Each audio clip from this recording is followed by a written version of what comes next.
jalan hijrah sunnah, kembali kepada sunnah. Berlebih-lebihan teman-teman dalam masalah ibadah. Contohnya, ada orang, dia lihat sholat 5 waktu ini sedikit bagi dia. Subuh, 2 rakaat. Bagi dia 2 rakaat terlalu sedikit. Saya mau sholat 8 rakaat. Bisa nggak? Dia khusyuk, bacaannya panjang Al-Baqarah. Tapi subuh 8 rakaat, diterima nggak? Jumlahnya lebih banyak. Benar antum yakin nggak diterima? Kan niatnya baik.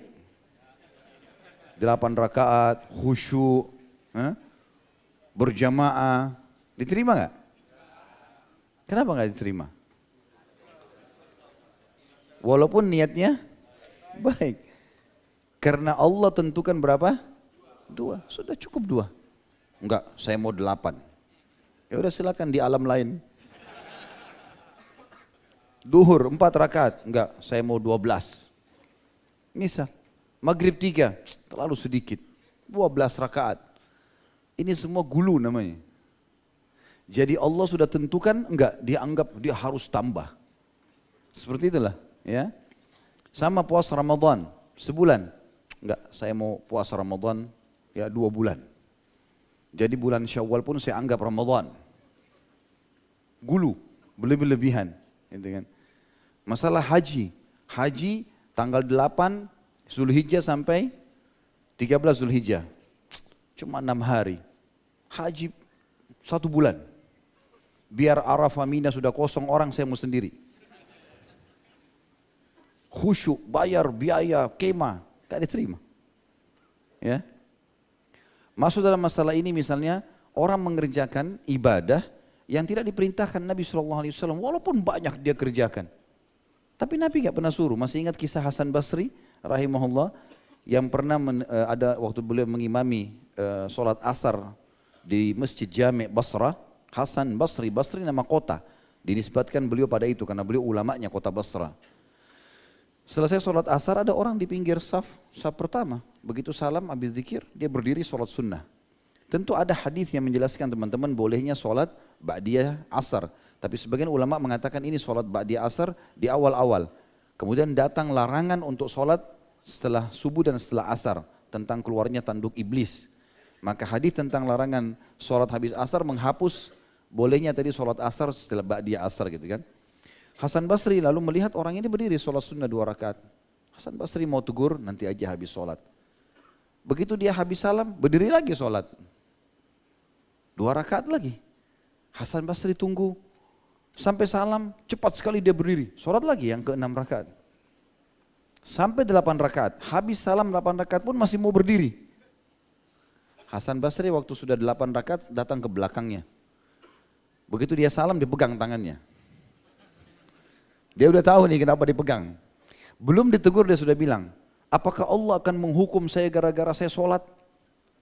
Membela perbuatannya, dia tahu ini, asing, orang kan bertanya, sholat apa nih 8 rakaat habis asar?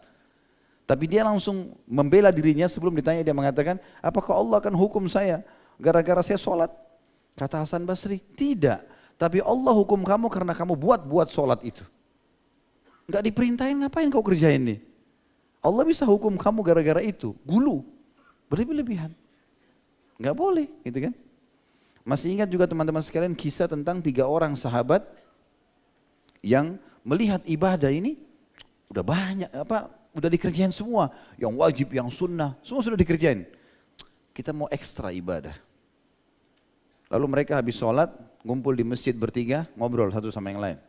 Kayaknya kalau di luar rumah nih, di luar rumah Nabi SAW kita sudah tahu semua ibadahnya Nabi. Hampir semua sudah kita kerjain. Yang wajib, yang sunnah, Nabi masuk ke pasar mereka ikut, Nabi jalan di medan perang mereka ikut, semuanya diikutin. Kita mau cari di rumahnya nih. Coba kita datang ke rumah Nabi SAW, mungkin di rumah ada ibadah yang belum kita tahu, tambah. Kita ingin lagi semangat nih. Gitu. Maka akhirnya datanglah mereka kepada Aisyah radhiyallahu anha lalu bertanya, wahai Ummul Mukminin, kalau Rasulullah SAW lagi di rumah ngapain aja? Kata Aisyah radhiyallahu anha sederhana, seperti laki-laki seseorang di antara kalian.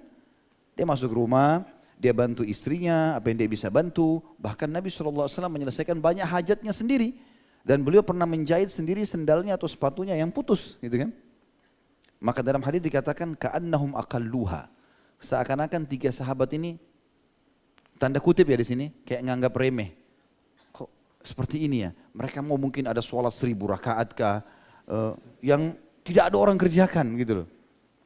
Lalu mereka pulang ke masjid, mereka ikrar 3-3 nih. Yang satu bilang, mulai sekarang supaya lain dari yang lain, saya ingin sholat malam nggak mau tidur. Pokoknya mulai habis isya, sholat sampai subuh. Orang jarang lakukan, orang susah, orang ngantuk. Yang satu bilang, mulai sekarang saya puasa, nggak mau buka puasa. Ya. Jadi sekarang saya puasa, nanti maghrib orang buka puasa semua, saya enggak. Sambung sampai besok. Masih kuat 3 hari, 3 hari. Yang satu bilang, ini paling rugi nih, saya nggak mau nikahi wanita. Nggak mau nikah dia. Menurut saya rugi, kalau menurut antum wallahu a'lam. Dia mengatakan, saya nggak mau nikahi wanita. Dia anggap nikah itu mengganggu ibadahnya. Maka 3-3 berikrar. Sampailah ada beberapa sahabat melapor ke Nabi SAW, ya Rasulullah di masjid ada orang begini nih.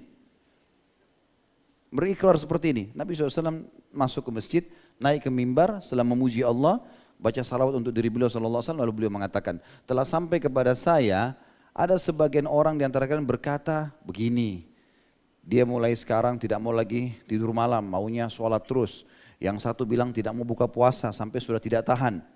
Kemudian yang satu tidak mau nikahi wanita. Ketahuilah, aku ini orang yang paling bertakwa di antara kalian kepada Allah. Yang paling patuh sama Allah Rasulullah SAW, tidak ada orang lebih dari beliau. Maka aku ini tidur malam hari juga sholat. Sholat dan tidur. Tidur dulu, baru bangun sepertiga malam sholat. Aku juga puasa dan berbuka puasa. Maghrib tetap buka puasa. Dan aku menikahi wanita. Man ragiba an sunnati falaysa minni. Siapa yang tolak sunnahku bukan dari golonganku.